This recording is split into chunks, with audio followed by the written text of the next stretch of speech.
ঢাকা বাংলাদেশের রাজধানী, আর এই রাজধানী শহরের এমন কিছু জায়গা রয়েছে যেগুলো অনেক বেশি পরিচিত বিভিন্ন কারণেই। সেরকমই একটা জায়গা হচ্ছে এই বাইতুল মোকাররম মার্কেট। আর আমি এই মুহূর্তে দাঁড়িয়ে আছি বাইতুল মোকাররম মার্কেটের ঠিক পশ্চিম পাশে যে রাস্তাটা রয়েছে, ব্যস্ততম রাস্তা, সেই রাস্তায়। এই রাস্তায় কিন্তু আসলে এর দুপাশে অনেক ধরনের দোকান রয়েছে এবং আপনার সংসার জীবনের বা আপনার লাইফের যত প্রয়োজনীয় জিনিস রয়েছে আসলে সব কিছুই প্রায় এখানে পাওয়া যাবে। আমি কোনটা ছেড়ে কোনটার নাম বলবো, আসলে এখানে জুতা থেকে শুরু করে কাপড় চোপড়, সংসারের জিনিসপত্র, বিশেষ করে এই বাইতুল মোকাররম মার্কেটটা কিন্তু আসলে ইলেকট্রনিক্স জিনিস এবং অলংকার বা যেটাকে বলা হয় মূলত জুয়েলারি মার্কেট, জুয়েলারি মার্কেটের বিখ্যাত জায়গাটাই হচ্ছে এই বাইতুল মোকাররম মার্কেট। আপনারা কে কে এই বাইতুল মোকাররম মার্কেটে এসেছিলেন এবং বাইতুল মোকাররম মার্কেটের এই সামনের রাস্তা থেকে আসলে কেনাকাটা করেছেন, আমার ভিডিও দেখে থাকলে আপনারা কমেন্ট করবেন।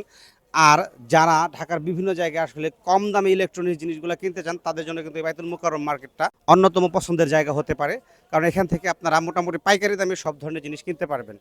তো যারা আমার এই ভিডিও দেখলেন তাদেরকে অনেক ধন্যবাদ। ভালো থাকবেন, দেখা হবে আপনাদের সাথে নতুন কোনো জায়গা নিয়ে, নতুন কোনো তথ্য নিয়ে এবং নতুন কোনো ভিডিওতে।